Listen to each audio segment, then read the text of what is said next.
meeting, discussing what they are doing, seeing where it coincides with some of the research interests that we have here.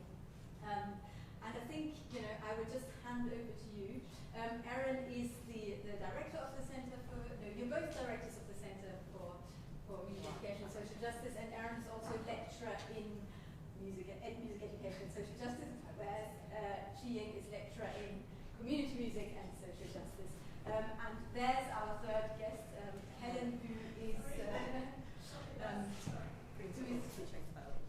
the principal teaching fellow at the Centre for Music Education and Social Justice. I will hand over to you, and I gather it will only be a little bit of a traditional format, right?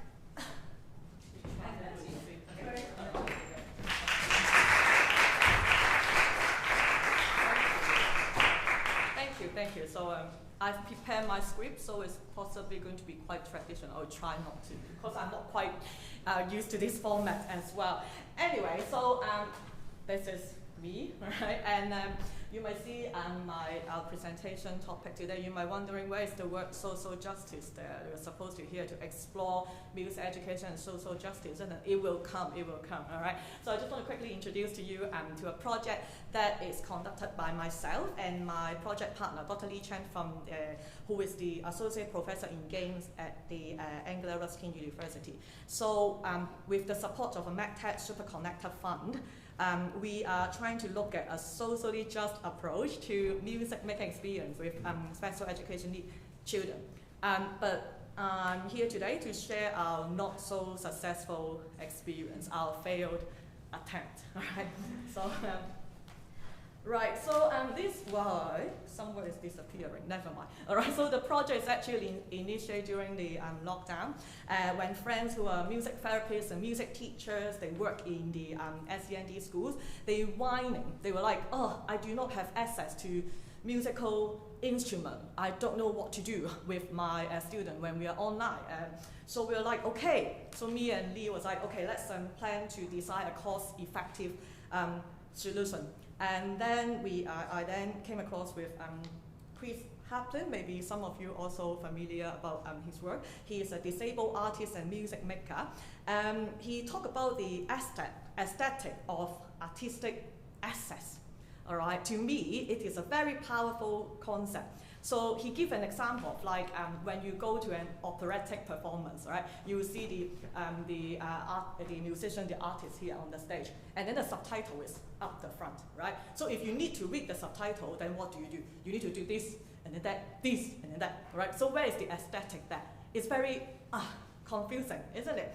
All right, and we might be able to do it with a musical experience. So can I ask you to join me in, let's not put it in singing, can I ask you to join me with some vocal singing? Yes? Yes? Yes. All right, okay, I appreciate that. You don't have to, but thank you for the yes. So, can you repeat after? So, dum dum dum doom bum, dum dum dum boom bum, dum dum dum doom bum, dum dum dum boom. Very good. All right, so can we have this side? Can you say 76, 76, 76? Numbers, yeah? Ready, go. 76, 76, 7. Together, all right, ready? Dum, ready, we'll come in later, ready, dum, ready, go. Dum, dum, dum, dum, doom, bum, aria, aria,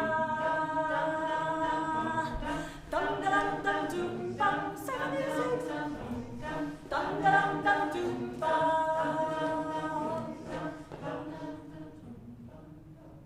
Right, thank you for that. Give yourself a pat on the back. Really good job. Thank you. All right. So, what do you think? I don't see you are particularly enjoying it, but thank you for the smiley face. Right. So, what were you doing? You were doing just repeating what? Dum dum dum dum bum, right? And you're just repeating 76. Did we make music together just now? Sort of. Yeah. So when we go back to the aesthetic of artistic access, what does it mean? So we then, me and Lee, we were trying to do like a marketing research to see what is available, a cost-effective solution. So excluding all those tailor-made expensive instruments for disabled musicians. We take a look, oh, actually, what are available? And then we find lots of the music apps existing in the world. It's more like, if you have special need, you can access to it, but you'll be asked to, drag the existing loops, and you're repeating it, just like what you've done, right? You'd be like dragging the loops and then you just overlaying different things and then we make music together. So we're a bit of like, where is the aesthetic? Where is your musical input? Now you might disagree because you feel like, oh, I did join in, right? But my question is, where is the autonomy? Were you able to create something at that point? I don't know. We're going to come back to this point. So based on that, we were saying, well, we need to address this.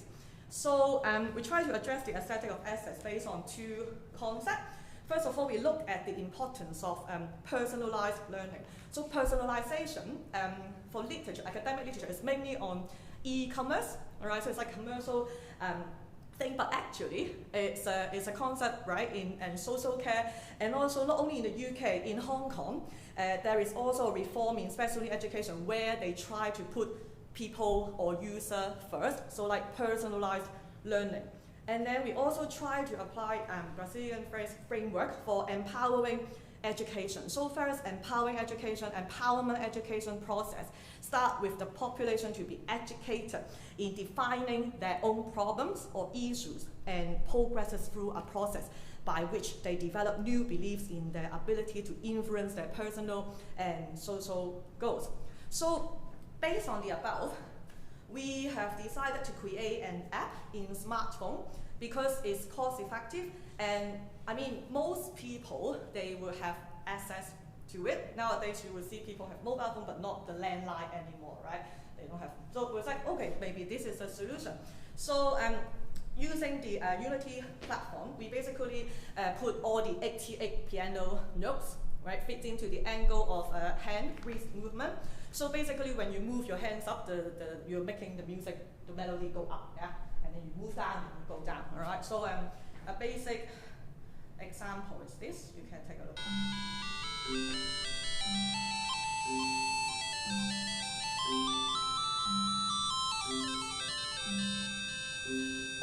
So this is our pilot version. You will hear a drone, dum dum dum dum, yeah? That drone was not created by the mobile phone. It was like a background music that we are playing at the back. But you can sort of see the app. So we name it as Handy, not a very fancy name, right? But so basically we use the orientation of the phone to control the pitch. And then you play the musical notes by moving the smartphone. It is mainly, when we design, is for people who cannot move their fingers accurately. Sorry. So then we try and do a pilot in the UK and also in Hong Kong. Let's watch a short video about the app.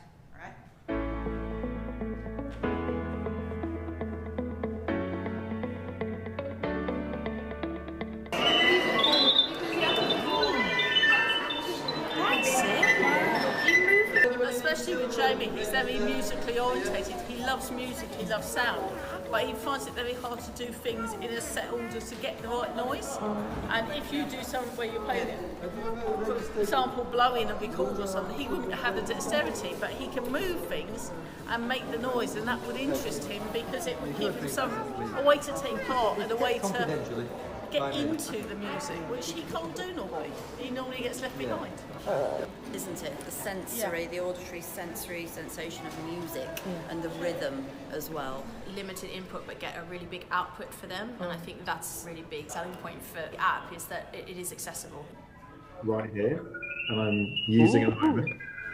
I think it will be used very well in settings where young people need to experience sensory music making. As a therapy, it would be really interesting to see about the idea that they are, the person is controlling the sound. Right, so from the video, you can see actually the parents and teacher and even the head of music, they are very positive and they are so supportive with the, particularly always being put into a position playing exchequers. Yeah, all right. So possibly because Jamie is not very good in terms of controlling his muscles, that's why he's being put into this less destructive instrument. So no matter how you play the exchequers, you're not going to ruin the music that is played by the open orchestra. So Jamie's now is really moved by, like, actually now he can get into playing some pitched instrument. And then we then try to pilot the app in Hong Kong as well. We do not want to watch the video again. So what I've done is I've created a lesson plan to introduce this app to facilitate the students to use the app to play and create music. So let's watch a video. So this one, it's the photo back there is like the night view of Hong Kong. So something that these students are familiar. So they are basically trying to look for a musical contra from that photo, and then they use their mobile phone to, just play the music. So let's listen.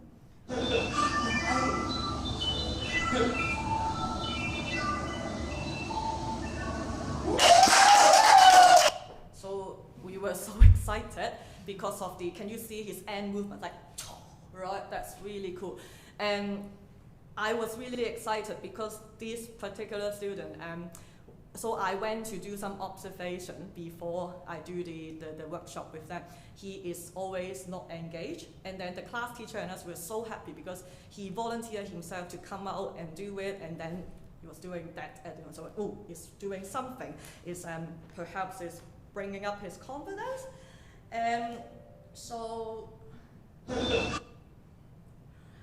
So we do receive very positive comments from the teacher. We are not allowed to interview the student.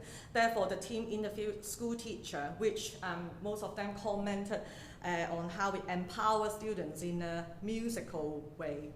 And also, how they learn sort of new musical skills. So for example, rhythmic skill. I don't know how they learn rhythmic skill. I mean, they just but there is the answer from the teacher.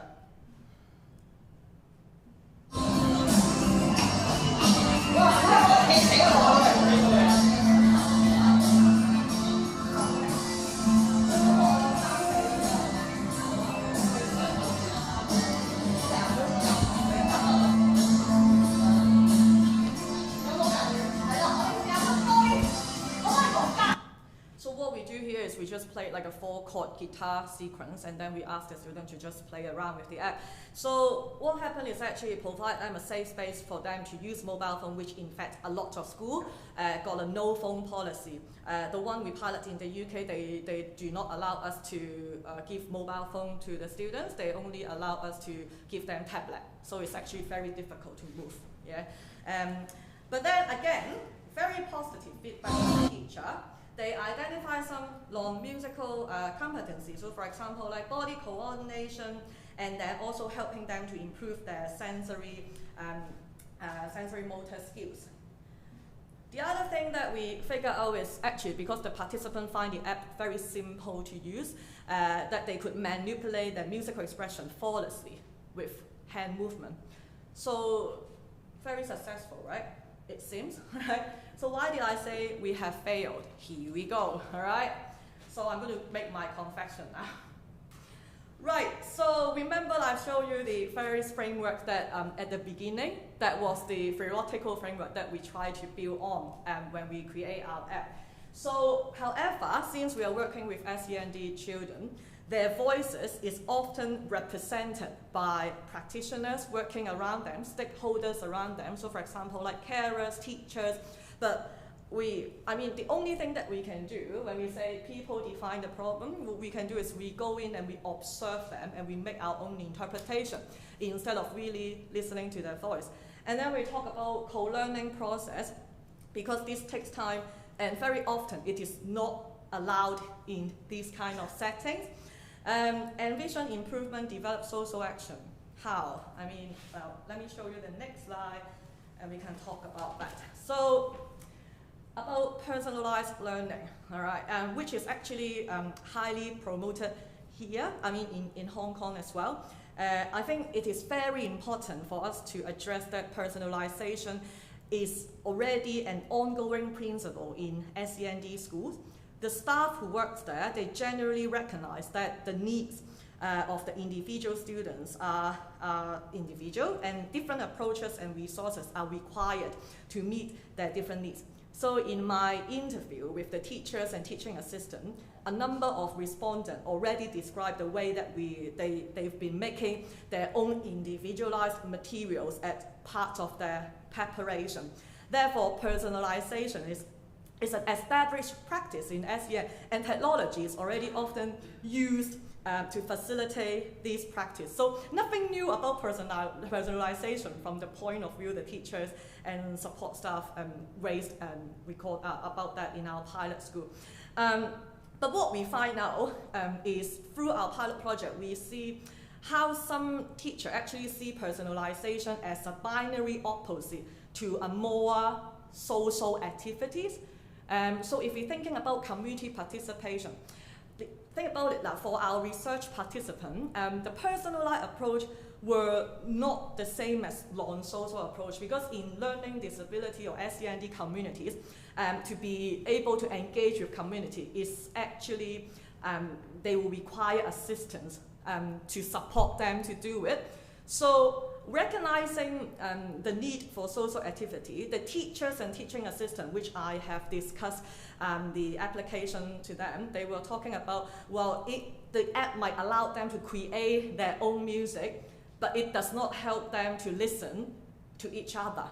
So in other words, it is not helping them to develop a sense of communities and improve their social communication. So if I thinking about the singing experience that you have just done, right? You go dum dum dum dum bum. So if I reflect on that, I was saying, well, it's not fun. You're just like repeating the ostinato. It's really dumb. But actually, when we are making music together, well, we are as a community doing something together, and this is actually what is their part of their learning needs, because that's part of the SEN school, the stakeholder trying to get them to, together with the community.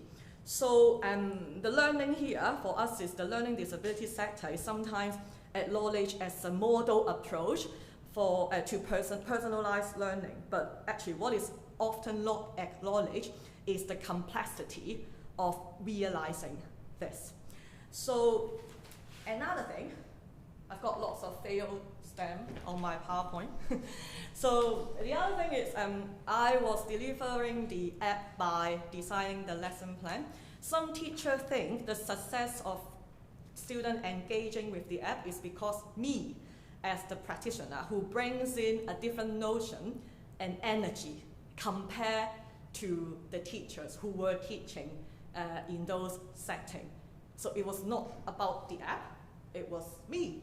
So then we are thinking about actually, apart from empowering the users, we also need to empower teachers as well, which is we can actually engage in music in different ways. So reflecting on how is music being taught.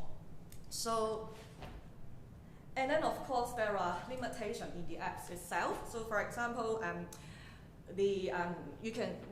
because we have included the 88 notes on the keyboard, so it can go quite a high pitch. Special needs children, sometimes they have really hypersensitive hearing, and so it can be quite disruptive to them. And then also we have a lack of variety of the sound library as well. So, and also as mentioned earlier, did I mention it earlier? Maybe not. There are also concerns whether these will stop students in engaging with real music. Because some students, they might get really excited because the point that they can actually use the mobile phone.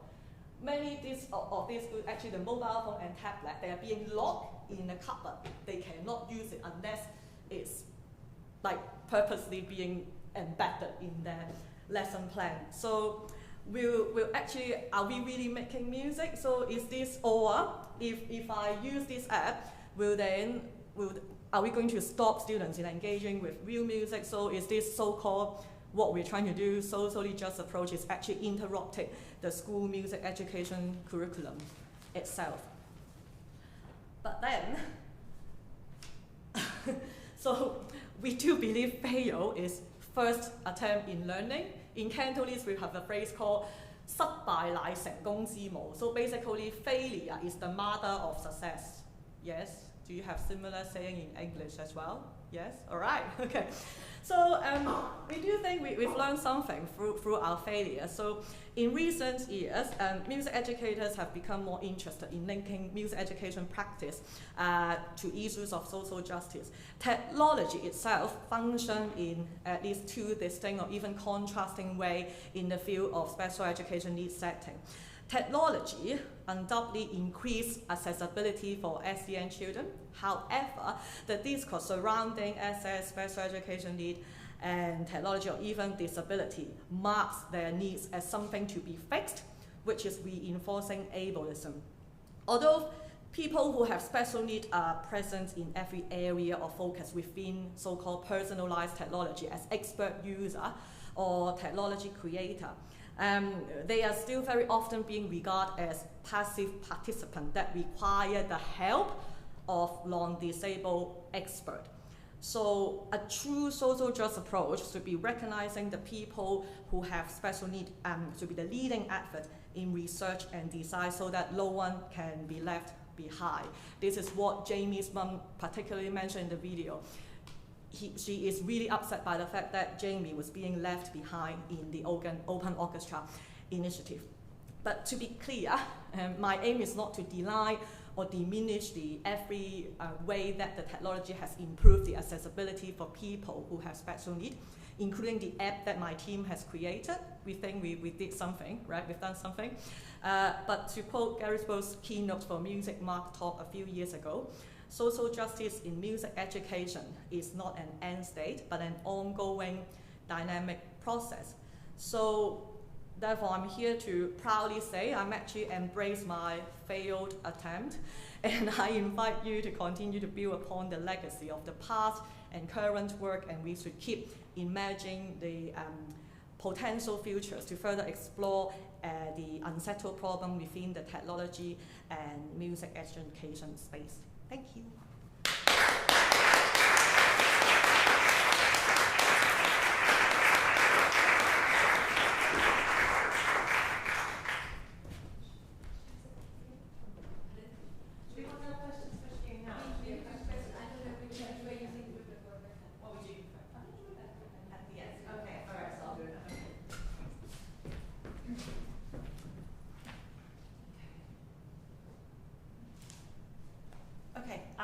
Thank you so much for having us here, to the RNCM, especially Vipka and Austin for organizing this. It's been really fun to come up as a team from Southampton, not just by myself, but with Chiying and Helen as well.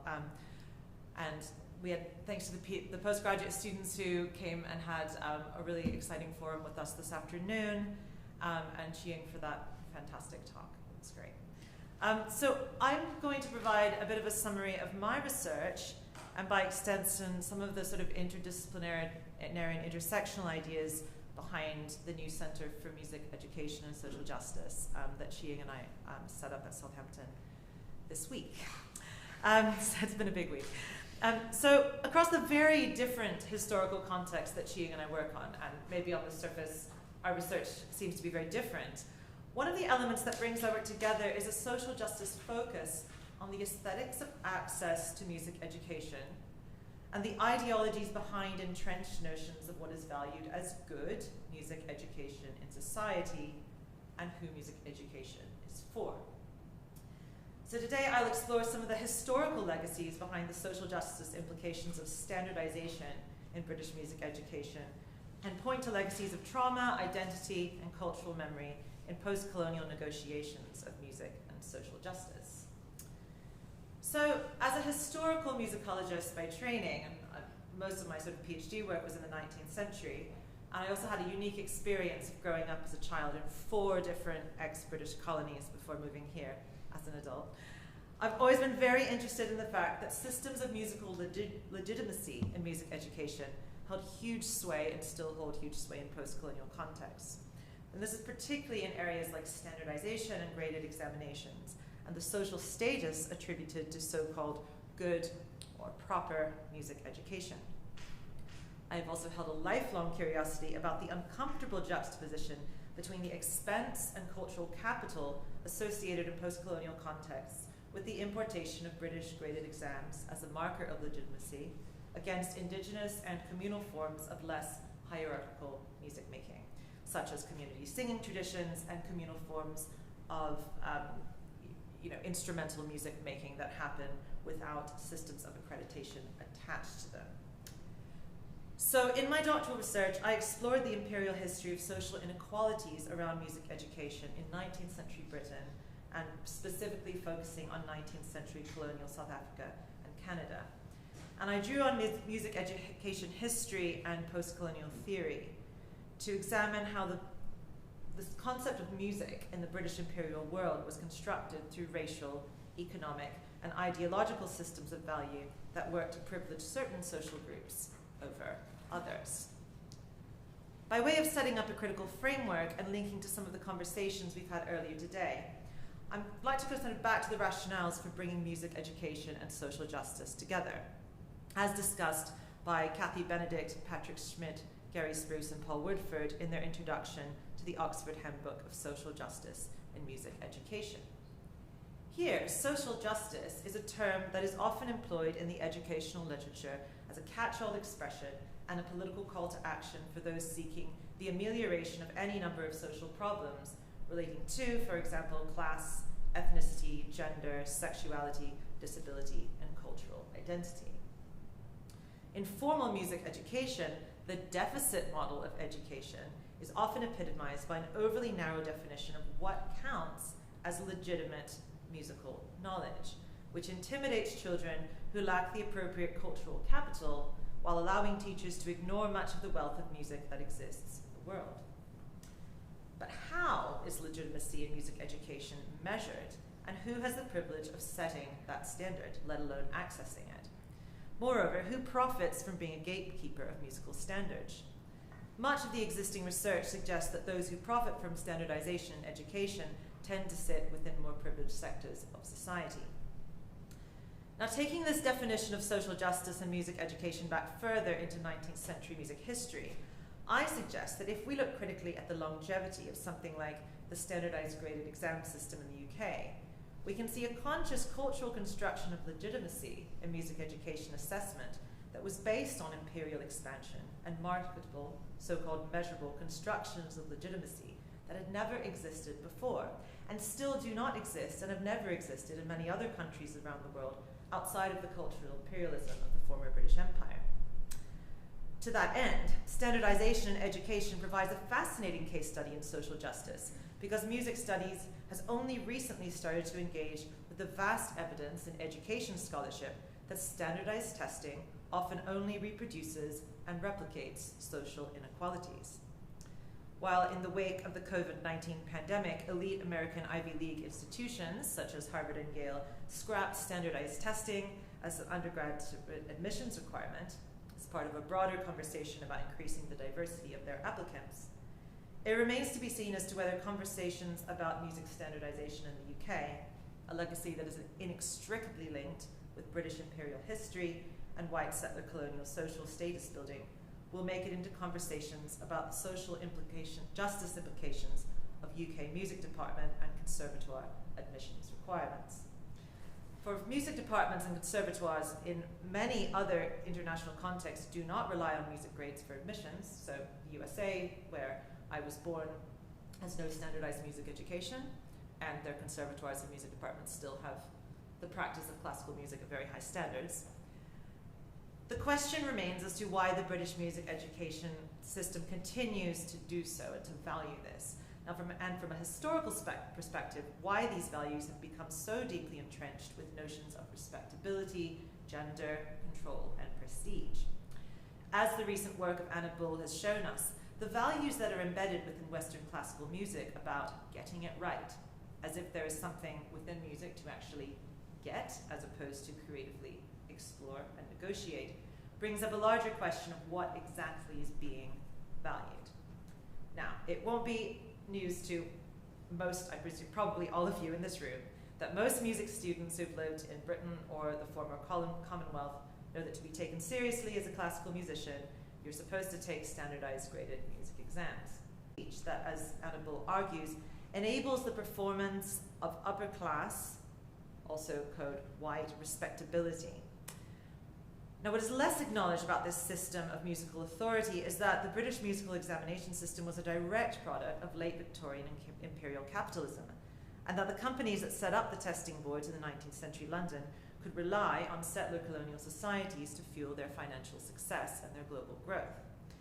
Moreover, the musical cultures in Britain that still uphold these same exam boards have largely, until recently, shied away from decolonizing conversations because of an embedded social understanding that all they are doing is benevolently providing access to a great repertoire. But as broader education studies of standardized testing outside of music have shown, high-stakes testing cannot dismantle racial inequality because it fundamentally and materially advances the project of increasing racialized injustice. The inevitability of the modern neocolonial standardizing of education, therefore, should not be taken for granted, particularly given that the very idea of standardizing music education, as in creating a universal standard that is valued and assessed by those who know, and historically those who knew were almost exclusively white men in positions of power, is an intrinsically Victorian one, and only took off in other countries in relation to British imperial models. Anna Bull has referred in this way to British exam boards as the standardizers of the idea of the Western canon, due, quote, to their role in prescribing and credentializing musical standards of ability, end quote. Bull argues that together the exam boards created a, quote, commercial infrastructure that grew up to credentialize aspirations towards gentility.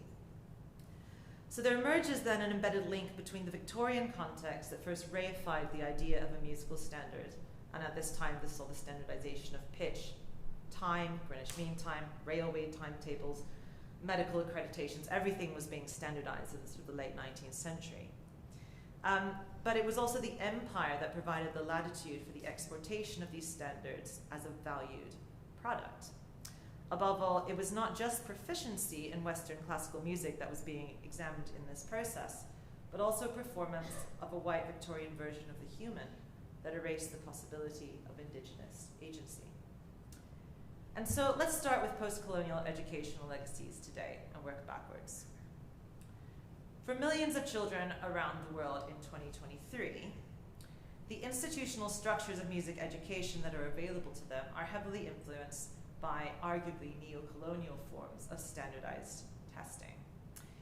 This process works to draw a deep dividing line between institutionalized structures of teaching Western art music and local indigenous traditions of music education that operate separately to global profitable testing corporations. But what interests me in terms of developing a theory of Western art music as an ongoing form of music colonialism globally is the often traumatic intersections between how a culture at large perceives good music education to be awarded and accredited by Westernized institutions, which often ends up being financially profitable through a quasi-moral construction that good music education therefore equates to the structured, accredited study of Western art music. Drawing on the lens of trauma theory, I also suggest that reifying institutionalized forms of music education in post-colonial contexts upholds the experience of Western music education as a form of post-colonial trauma. I therefore hope to draw a link between the idea of institutionalized standardization as a force of music colonialism that reifies Western European culture in the neoliberal present. In the vast areas of the globe that now constitute the British Commonwealth, one of the most prevalent forms of what we might frame as institutionalized music colonialism persists in the form of testing. Having partly grown up in New Zealand, I, as an American citizen, was both an insider and an outsider to this system. British standardized music companies like Trinity and the ABRSM would fly out their examiners from London once or twice a year to literally the other side of the world to hear candidates for graded exams play their scales, arpeggios, and set pieces. At some point, when I stood alone as a young teenage girl, isolated behind a heavy closed door with an old white British male in a cold, drafty examination room at the back of an old Victorian mansion on the edge of Dunedin, a city at the bottom of the South Island of Aotearoa, New Zealand, which would be at the top of this version of the globe.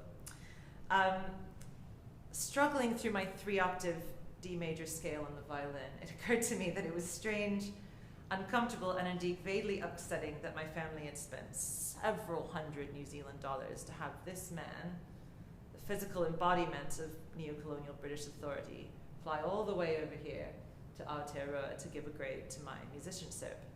And it also felt uncomfortable that the legacies of British colonialism were literally inscribed onto my graded certificate without any regard for the indigenous cultures of the South Island of Aotearoa where the exam took place. Now, at the time, in this particular memory, I received a painfully mediocre mark on the exam. But I did gain a lifelong interest in decolonizing the institutional structures of music education. So something good came out of it. So many years later, I was doing archival research in South Africa, at the top of Africa there, for my PhD, and I came across this clipping that nicely emblematized the long tradition of the branding and marketing of British standardized music testing in the settler colony. So this is called Colin Taylor and a very happy-looking pupil from the South African newspaper, the Cape Times, from September 1957. So this clip was part of a longer article on the process of examinations and an extended description that indicates that this image itself is not from a music lesson, but it was apparently taken during a standardized exam, although the image is debatably staged, but I'll leave that up to you to decide. So Colin Taylor was a venerable music examiner for the ABRSM, and over his career he examined for the ABRSM in Southern Africa, Australia, and New Zealand, largely going by ship. So this would take months to do these examination tour. He and the examinee are both white. The earliest reports of ABRSM examining in South Africa indicate that in the 1890s, which was just shortly after the ABRSM was formed and they were sending examiners out by ship, there were only 2 reported black music exam candidates, both of which were failed by the examiner, who said I couldn't possibly, I found in his notes in the South African archive, he said I couldn't possibly pass them. But at the same time examining hundreds and hundreds of white settler colonial children. So similarly, when I took these exams in New Zealand, I saw only a line of other white children in the examination waiting rooms, and children who were clearly from families who could afford to pay the very expensive examination fee. Only since rising calls for decolonizing the music curriculum since the Black Lives Matter protests of mid-2020, have the exam boards themselves worked on changing their images. So I sort of spent a lot of time on their websites looking at how images changed from looking like this to like this. And what I find quite powerful about this image is arguably he's not even playing, he's just sort of sitting there, quite silent. Now, across Britain today, including the university where I work, it is recommended that a grade 8 equivalent or equivalent certificate is recommended for entry requirement for an undergraduate university degree. And this is obviously even higher standards for conservatoires. So thus, for undergraduate music students in Britain, not to mention prospective international students from around the world, the testing system still holds a grip on the entire education system and is linked inextricably to music higher education.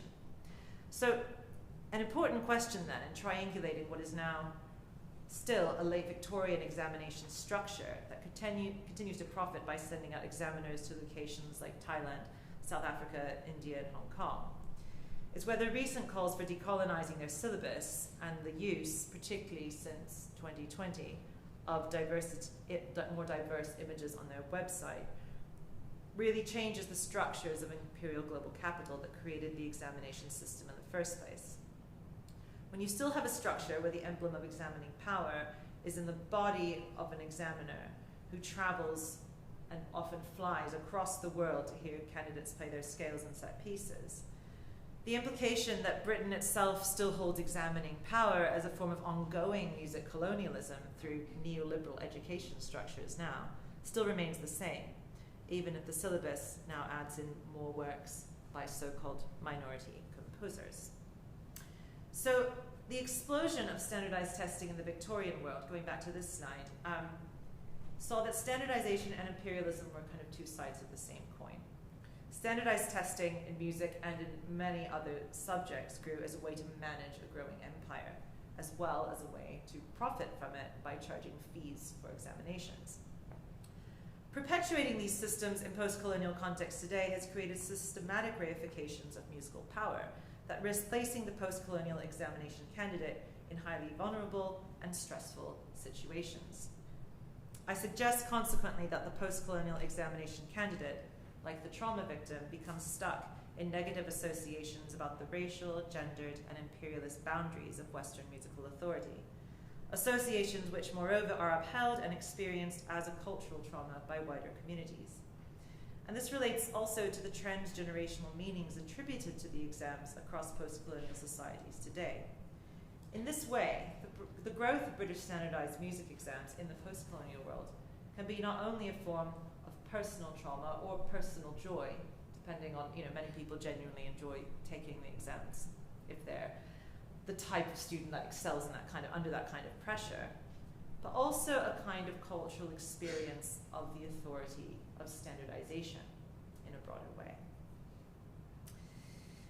I draw upon here in my work on cultural trauma on the work of Jeffrey Alexander. Alexander refers to the way that transgenerational trauma can be set out in a script that is, quote, performed in the theaters of everyday collective life. Now, this is a compelling idea for looking at standardized education, for the omnipresence of standardization in many post-colonial contexts, as well as within Britain itself, reflects many aspects of a script that is expected to be performed in the theaters of the examination rooms, or the living rooms, or the music lesson classrooms of everyday collective life, for wider communities, which include teachers, parents, grandparents, siblings, schools, and university applications. This script, however, is valued because of its perpetuation of a fantasy of bourgeois musical culture and classical music being a way to access that. In 2007, Roman Koch, writing about her memories of taking standardized music exams in Malaysia, provided the following quote: "I derived so much pleasure from playing the piano that by the age of 13, as I completed the final grade offered by the ABRSM, I was sure I wanted to become a musician, albeit without knowing what that meant or entailed.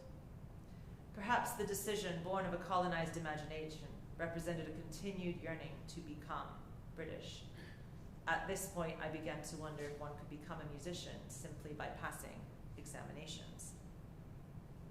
Now, bringing in the lens of post-colonial theory is useful here because it provides a way for this script Alexander talks about to be assessed for its larger cultural work outside of the individual experience of the examination room, in the form of how the longevity of the graded certificate, with a signature of its president, the Prince of Wales, and the potentially triggering words of merit, pass, or distinction, comes to represent a failure to achieve or an aspiration to bourgeois performances of British standardization across generations of post-colonial families.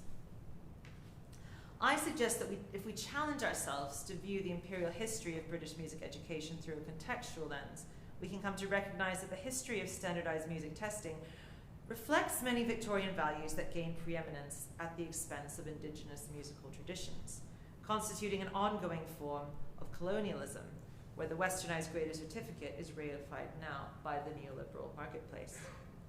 By providing a contextual backdrop for the growth of ideas that uphold British systems of musical value, I suggest that we may be better placed to understand the standardization and the professionalization of music teaching in Britain and much of the former Commonwealth today as being historically conditioned and potentially not inevitable, as well as tapping into a collective transgenerational memory about processing, reifying, replicating, and imposing a normalized function of neo-imperial accreditation. So despite the imperial and university admissions place in a few years, come up regularly in my British parenting circles. Those equations between the child that is disciplined enough to sit for an exam and their social process in life, having that conflation. Now, the implication here is that a good music student is one who is disciplined, almost as a young Victorian female musician would have been, and that submitting to the graded system will help with university applications. If you are an international student, like I was, or an immigrant, that you have gone through this system gives you a certain amount of clout and acceptance.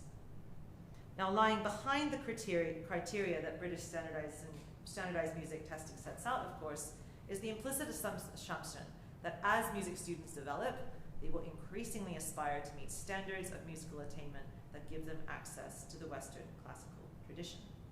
By extension, many students absorb the aesthetic assumption that since our educational standards imply that classical music is something you should work on attaining, that it therefore must be worth studying. Examples of pop, folk, and world music may be included along the way as examples of curricular diversity, but the terminology used to teach them through exams is better suited still to analyzing a Haydn piano sonata than a Beatles song, let alone an excerpt of a notated indigenous piece of so-called folk music. As North American education scholar Juliet Hess has pointed out, received musical standards in most forms of Western music education are set according to specific Western constructs for expressing meter, dynamics, and articulations, so that even when so-called diverse examples are added to repertoire lists, quote, Western music in music education still acts as a colonizer, end quote. Inheriting the baggage of standardized music education is thus immensely challenging, particularly when you throw in the market and institutional pressures of the testing corporations and expected admission standards for universities and conservatoires. And if you've made it to the point of being a qualified music teacher or academic, you have likely been deeply entrenched within the system yourself. Practically speaking, even if you have doubts in your mind about why guitar tabs shouldn't be equal to staff notation as a form of professional literacy, the pressures of standardized test scores and admissions procedures will tell you otherwise. So how can this discussion help teachers and academics today to navigate the complex world in which standardized accreditation continues to grow across so-called decolonial institutes, or could constitute post-colonial social justice in music education? Indeed, if one were to view the graded examinations as an ongoing form of capitalist imperialism in a post-colonial world, then the issue of how to help students negotiate these pedagogical of standardization today for examinees from minority groups. Can Victorian power structures be transcended by new frameworks for diversity and creativity? And by continuing to centralize examining power largely to Britain, do we risk the conflation, as seen in the quote by Roman Koch, of proficiency in Western classical music with being white and pretending, performing, aspiring to be British? Does the normalized standardization of Western classical music teaching effectively put ideological pressure on the examination candidate to perform a form of British respectability and to ascribe, as Anna Bull has pointed out, to salvationist discourses about the aesthetic good of Western classical music education, potentially at the expense of local and popular and more communal traditions with which students might also identify? The recent growth, in particular, of images on graded exam board websites of more ethnically diverse children benefiting from the UK examination process only reinforces a potentially unprocessed conversation about what kind of musical culture exactly these children are supposed to be aspiring to.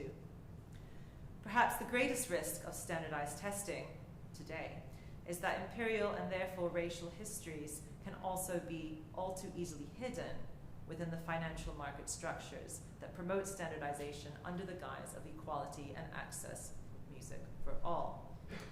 To decolonize such systems towards social justice and music education may require interrogating the historical cultures that created systems of expensive musical value in the first place, and to ask critically and fairly who, across all global environments, continues to profit.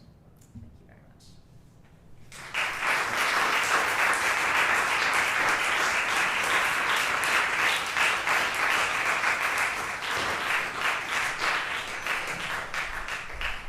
Thank you to the double bill of very rich talks from both of you. Do we have questions? Who would like to start?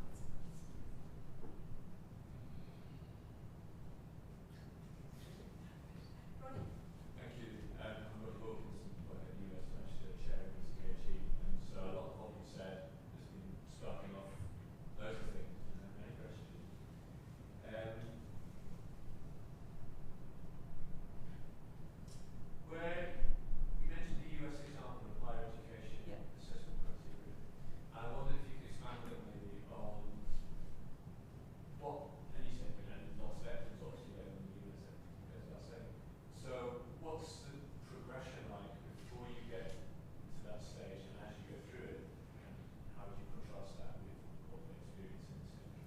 Sure, yeah, it's a really good question because the sort of standardized grade system doesn't exist whatsoever.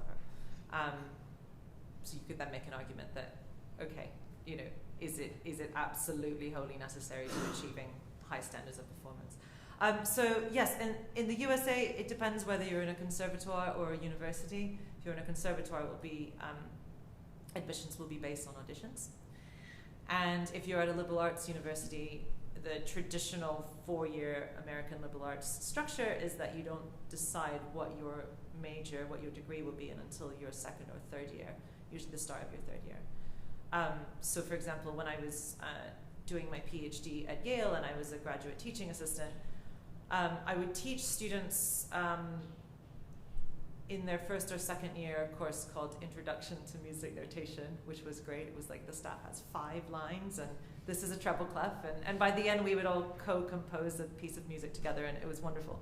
Some of those students came in with absolutely no musical understanding of notation and went on to do music degrees and postgrad degrees in music and might have played music on the side. So the structure for a liberal arts is you go and you take lots of different modules and you spend 2 years working out what you want to do. Usually the ones who go on to do music majors have done a lot of music in schools or private instrumental lessons. But I have seen cases where someone takes a music module out of interest and ends up going on to do a music degree. So it's much more about having a liberal arts education where you can try things out and making sure you have modules where you come in knowing essentially no music theory, and then having a very quick progression within the university structure to get up to, you know, doing as much sort of in-depth analysis or historical musicology as you want to. The conservatoire structure is much different. I don't know if you have anything to add to that, Austin, because you actually worked in it. To call you out. Yeah. No, I would just say, I think also the gatekeeping and standardization is there, but in my experience, it tends to be at the point of audition, and there's a panel, jury, and they assess, is this someone we can take in? And then like you're saying, not just liberal arts, but also universities, you can declare your major as music when you begin a 4-year undergraduate program, and you have core modules or classes, courses in theory and analysis and all this sort of standard things we would expect. And then it's in that 3rd and 4th year where you really branch out. So if you decide that you want to be, if your major is music education, then you specialize in heavy functional courses and take those. If you're a performer and performance is your major, then you will spend a lot more time on stage, practice rooms, in the studio. And composition, you know, doing those sorts of illustration classes and things like that. It's not to say you can't take them if you do specialize in one of those routes, but that's sort of the experience that I've had from our time. Jeff? I've come across quite a large number of adverts for music teachers in the early 20th century who set themselves up as teachers of music and elocution. And they would put on concerts where the pupils would not only play music, but they would give recitations, which, if you like, is another level of cultural standardization. Now, am I right in saying that in the early days, the Associated Board actually had examinations in elocution as well? I think you're right. I mean, I haven't really focused on it, but I kind of, yeah, I'm pretty sure that they did. And that is a really, really fascinating angle that I'd love to hear more about what you found out about that. But yeah, that whole notion of elocution and voice. Yeah, really interesting, really interesting angle. Yeah, absolutely. Yeah, thanks for bringing that up. Right, but glad I wasn't imagining. No, yeah, I think you're right. I'm going to go look that up tonight. Yeah. I believe that system has persisted for a long time into the 90s. Yeah. Yeah. Yeah. Who did the elocution grades at school, certainly in the 80s. So it's a, you know, that was long Yeah. For voice and there's also the thing about global tone setting with accent and voice and yeah. Can I ask? I've got questions for both of you. I have lots of questions. But what I find really fascinating, so you focused primarily on the exam.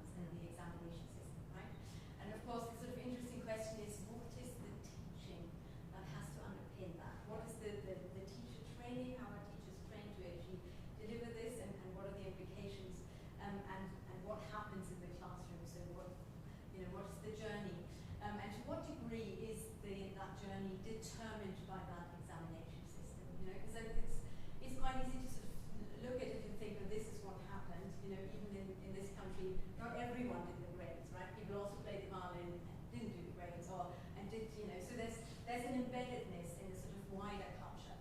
So it's interesting to think about what hierarchies, are put in between those who do the grades or not, and I think there's sort of different narratives around that, right? So that's one question, and I'm particularly interested in that because, I'm going to bring a little bit of my personal experience into here now because I did not grow up in this country, and therefore when I first came to this country and someone said, "You're playing the violin, what grade are you?" I had no idea what they were talking about. But the interesting thing for me is that there were certain things that were very different about the musical journey that I had as a violinist, but there are also a lot of things that are very similar. And so I'm wondering about that in the context of it being a colonial project, because I've never spent much time researching it. It would be an interesting thing to do, and I'm just sort of thinking of a little bit of sort of work that David Grammett and people have done on this, that in the German-speaking lands, it's an internally facing colonizing project that happens through that cultural capital, right? But actually the sort of teaching structures that come with it, despite the fact that the exam itself, that level is not there, I would doubt that the sort of teaching structures and the pedagogies underlying it are actually very different. Okay, those are two fantastic questions. So first of all, in terms of how did it influence the teaching, in the archival work I've done, I've found disappointingly little about sort of descriptions of actual lessons, which the teachers are probably just doing their work and not necessarily collating it so that an archivist 150 years later would come and find it. But what I can say is that around the time of the exams, there was a massive rise, at least in Britain, to standardized music teacher accreditation. And so most of the, because I did a lot of work on this from musical journals, what were musical journals reporting, because they would list names of people who'd passed their exams. But most of the reporting and most of the debates were about music teacher accreditation and how if you can accredit the music teachers in London and you accredit the music teachers across Britain and then across the colonies at the same level, then the students will be learning at the same level. Potentially music lessons continued as they had always been doing, but the teachers were under intense pressure to get accreditations and pass their own teachers' exams. And so various training colleges were sort of established to do that. So that's all really interesting, and that's an aspect of it I haven't really sort of focused in on any depth, but I know it's there. It's kind of like the elephant in the room, which is that teachers aren't going to sort of necessarily embrace the standardization of exams for their students unless they're also caught up in a system where they can get more students if they get a certificate to say I'm an accredited music teacher, and it sort of snowballs from there.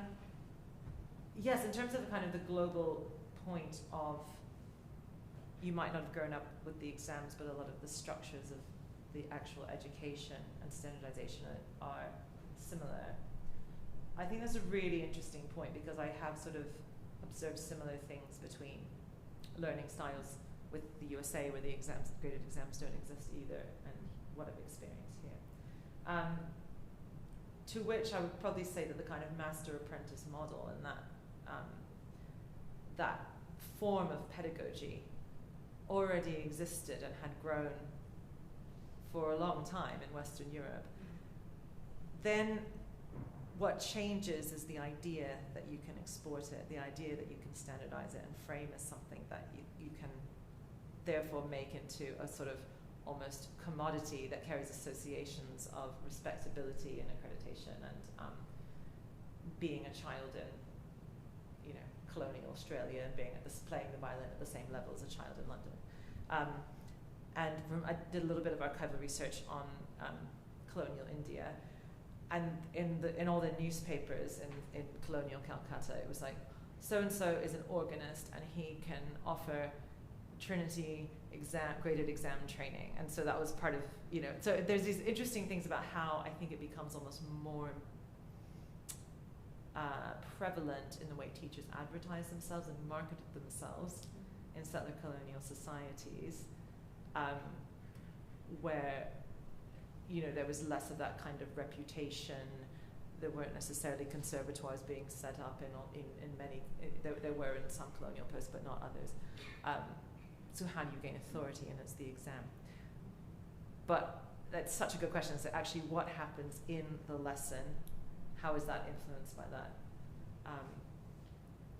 I don't know the answer, but it would be interesting to because exploring that further might actually give back some agency to the teachers, potentially. I don't know. Yeah, you have any thoughts there? So I remember we were discussing what we're going to present. I was like, oh, I'm not too comfortable with this topic because growing up from a colonized society like Hong Kong, we actually think ABRSM is a blessing to us, having like a standardized, I'm not representing everyone, but my personal growing up experience is actually, because we don't have a system originally, so we are grateful for the system. So once we have a system, then we can talk about like disrupting it or things like that. So it's actually very helpful. And being in this master apprenticeship model, it doesn't mean like it's going to be like not an effective teaching, because I think like Lucas mentioned, the practice is actually on the teacher, whether it's the pedagogy, the practice of the teacher. So even the system is there, but if you are a, let's say, reflective teacher, you're doing something that you might change. So yeah, I have to add my voice here.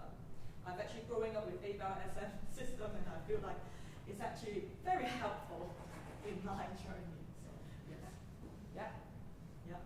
I'm not a promoter for ABRSM. Other questions? Maybe. Hi, thanks both. Great talks. Maybe a question for both of you, but I'll pitch it to Erin first, but I think you might both have something to say about it. Nick Raymond, RNCM. One of my favourite writers on the sort of enshrinement of notated Western art music traditions at the heart of British education. When I was growing up as a student, it was split tag. What I think I really like about tag, and what now influences a lot of my teaching practice, is that tag is a campaigner for action arising from observation of the way things are enshrined in certain ways within British educational traditions, which are then exported around the globe. Actually, very elegantly mapped out. The last chapter of his book, Erin and Chiying, which is about this issue and other things, is called So What? Because he's right. What he tracks is right. You're right. Absolutely right. So what next? Is that your question? No, absolutely. I struggle with this all the time because there's this history that I think, to a large extent, this kind of colonial history of how standardization became prevalent, right, in music, is a history that, more people are talking about it and publishing about it now, but it's still a largely untold history. So I think there's a few levels of so what and what next. One is, let's tell the history and discuss the nuances of it. Chiying's experience is a positive and helpful system. In post-colonial New Zealand, there's a lot of resistance to it. In the Australian context, they set up their own exam boards, but potentially that just replicates the cycles. So there's all sorts of really complex conversations that I think haven't yet really been had on a kind of public mainstream level about the history and why and the inevitability of it.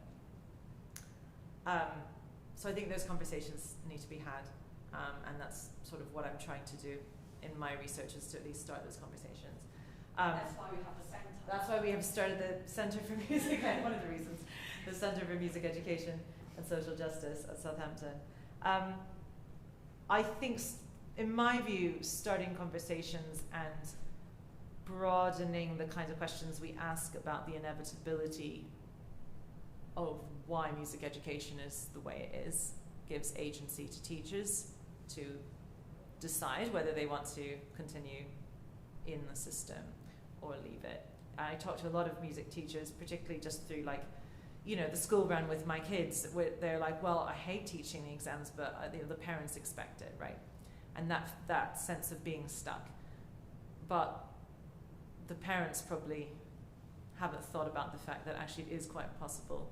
If you want your child to attain a certain level of technical proficiency in Western classical music, you can reach that without taking exams. You might find exams really helpful, and you might have a child that really excels with that structure, but you might not. A lot of children don't. So maybe by, I think, broadening awareness and bigger, hopefully, national conversations about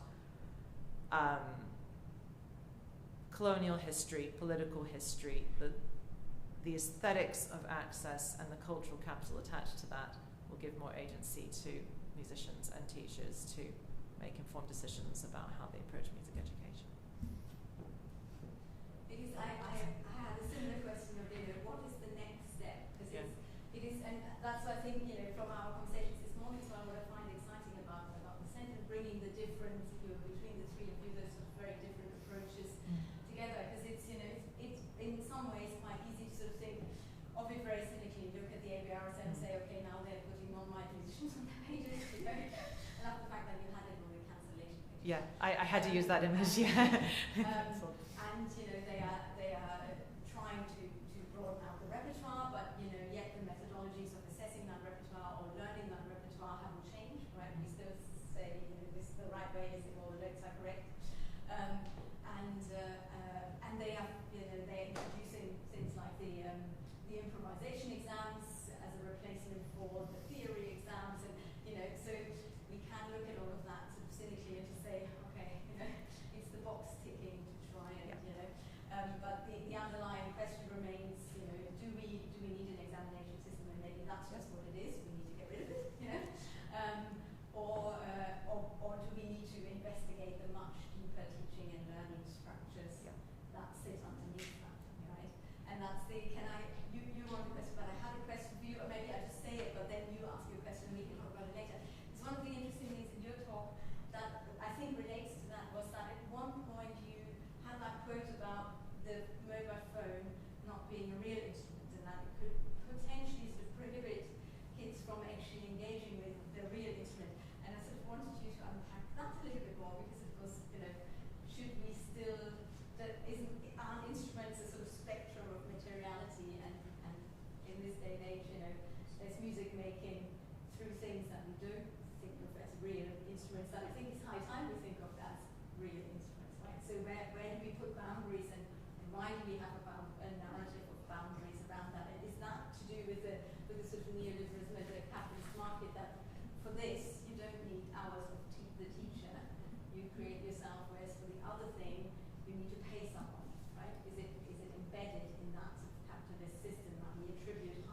question.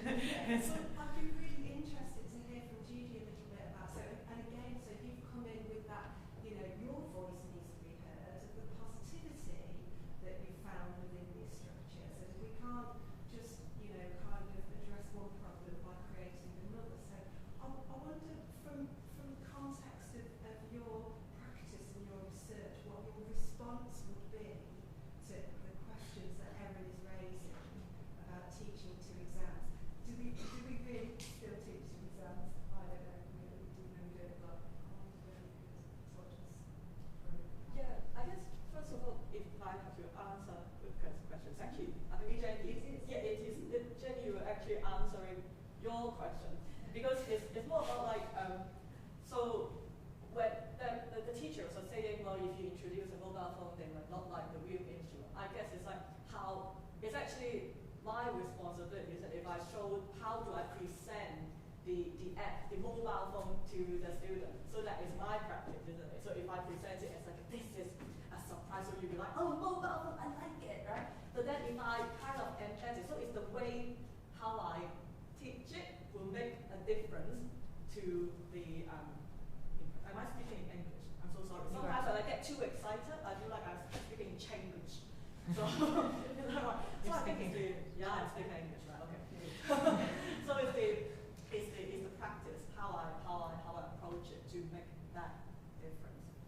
I'm not sure how do I respond to your from question. that community music perspective and your understanding of pedagogy and how to teach, so we've got something presented as pedagogy leading towards an exam, and how community music responds to that. I guess it's the notion of like how community, like with community music, we're actually focusing on like when we're making music together. So when you talk about the like, exam, that's not there, isn't it?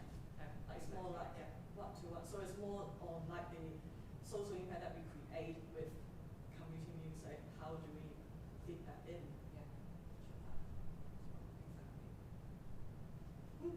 And when you see the alternatives to learning, for example, you know, communities that have their own singing practices or cultural practices where children just learn by being in the community and being around singing or being around other forms of communal instrumental music, where, you know, and indigenous societies where a child doesn't ever have a formal lesson becomes incredibly adept, virtuosic at a particular communal practice.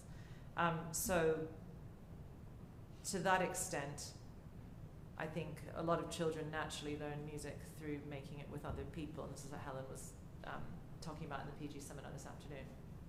So that model, I mean, we can problematize it as I try to do from a kind of post-colonial perspective, but then the model of learning where a child is examined by themselves in a room with a stranger that, you know, and most of the exams now are happening outside of Britain, a stranger that's probably flown there from Britain, and the exam's even more expensive because of all of that. Probably for a lot of children, that's not them at their musical best. Some children excel and really enjoy working up to that. But looking at the way that most children kind of naturally learn in communal settings, I think there's, that issue of that might not be a lot of children's natural way of being their musical best.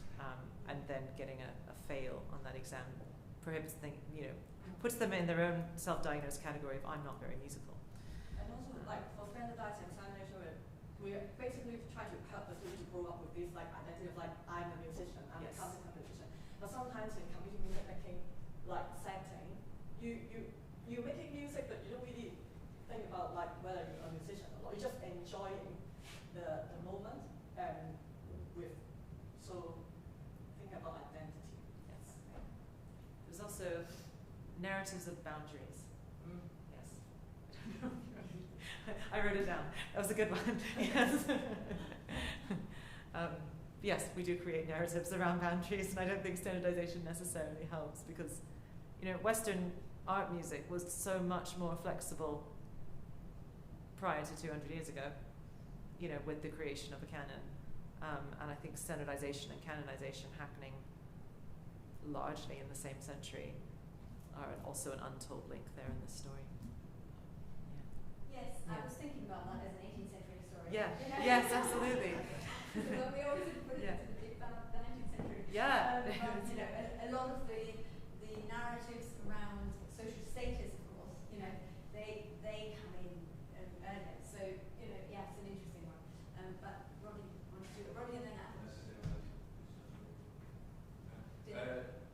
Yeah, speaking of big bad 19th century, as far as I'm aware, the ABRSM was basically the only game in town 100 years ago or so. I don't know very many competitor examples of that. Trinity. Because if you compare the area you're looking at, research to today, and this must be something you're thinking about, the centre Yeah. and the advocacy that's kind of in your work. How do you think about where we are now?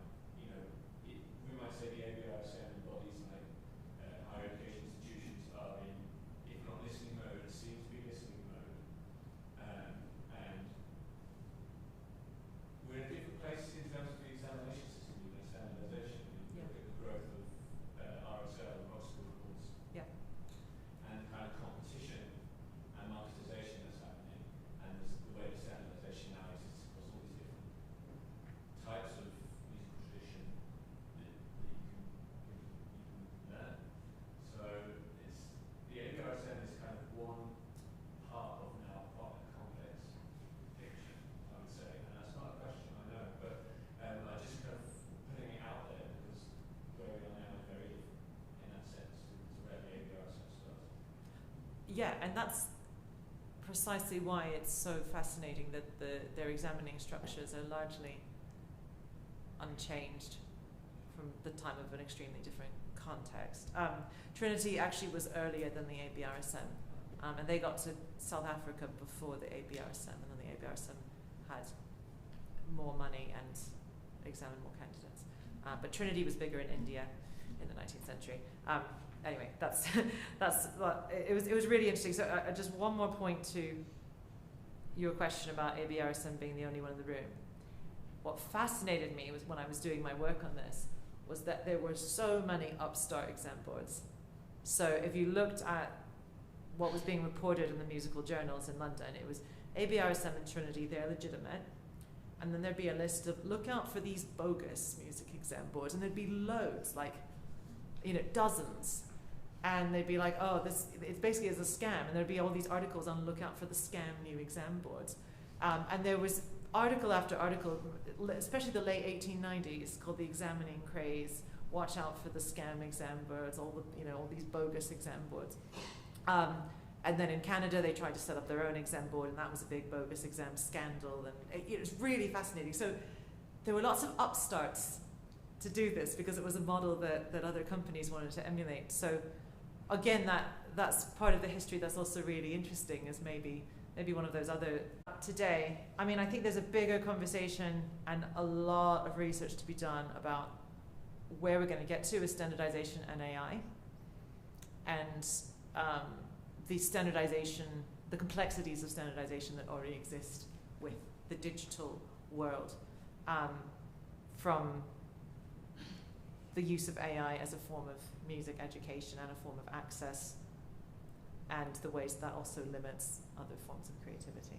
I don't have an answer for that in more depth, aside from I think there's no, I know no one does, but I think that's going to be quite interesting. Like, will we have AI examiners doing the examining in the next few years? That's a conversation that I've heard through the grapevine has actually come up in exam board meetings at some of the exam boards.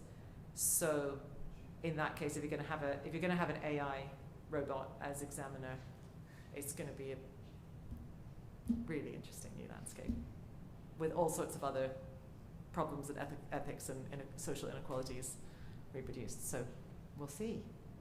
Yes. So we have a final question from Adam. Right, yeah. I mean, thank you so much. I enjoyed this so much. Oh, thank you. I was sort of cheering you both on the whole time, and just sounds fantastic. So, thank you so much. I want to ask a question. It may seem a bit complacent or a bit sort of ballsy, but I'm just going to put it out there. I'm one of the deputy heads of the department here, so I sit on all the admissions panels. Yeah. And I mean, what we do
okay, you play piano, which grade are you?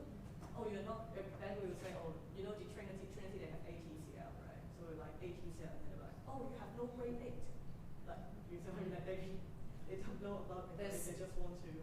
And when I was doing my study in more cultural music, when I told people, I said, well, I study in more cultural music, and they were like, oh, okay, so which grade, what grade are you, what instrument, what grade are you in with more cultural music? They thought everything is related to associate more. So it's those perceptions From the parent. And yes, exactly. And what you raise is a conversation I feel like I've had in so many different institutions, which is at the point of admission, the graded exams to the actual people doing the admissions don't seem that important. But for parents and society and all the way it's marketed. I mean, so at Southampton, I haven't yet worked on admissions, but what we say is we recommend grade 8 or equivalent, which our applicants will read as, I need a grade 8, I need to try for a grade 8, right? So that still fuels money into the system.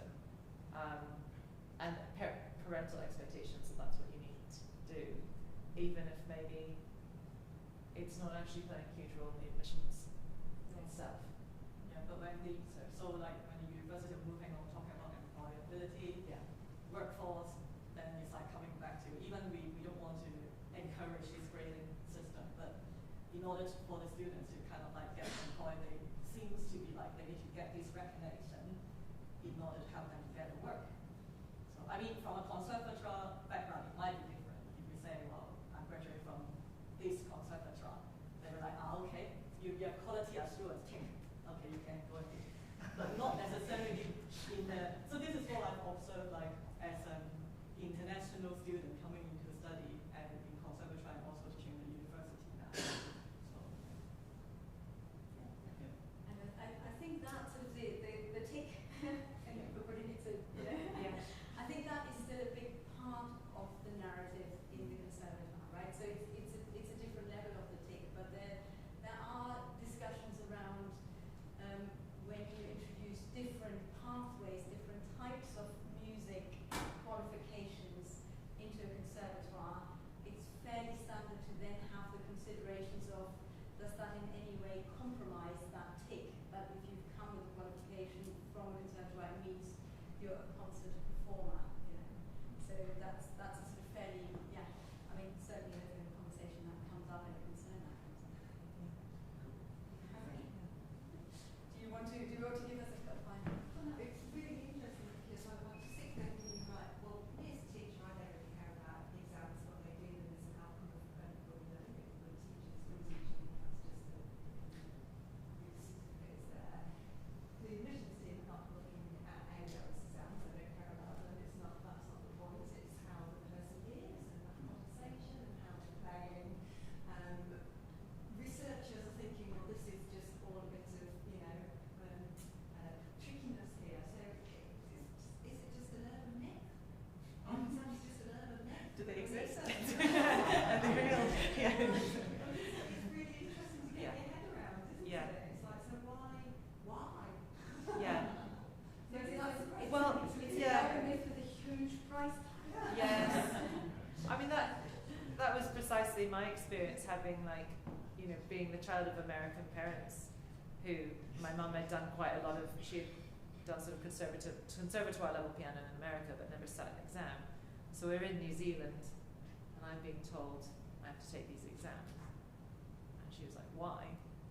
And that ended up being, you know, the seeds for my PhD, because I was like, well, actually, why? Because did I need it to attain the levels I attained? And in my head, I didn't, but my teachers who were entrenched in the system were telling me something quite different. Can I suggest that we move upstairs? There's wine. So please, everyone, stay for wine. I want to finish by saying a huge thank you to all three of our guests, even though we didn't hear from Helen during this session, but do go and chat to Helen over wine. Thank you very much for coming. Thank you very much for your very stimulating talks. Before I send you all off, please come and join us for wine. And if anyone still has something to answer, 3 minutes of questions. I certainly have got time to be there. I don't know whether you have. No, you've got to run for your trip. I might catch a few of you to just ask you a few questions related to the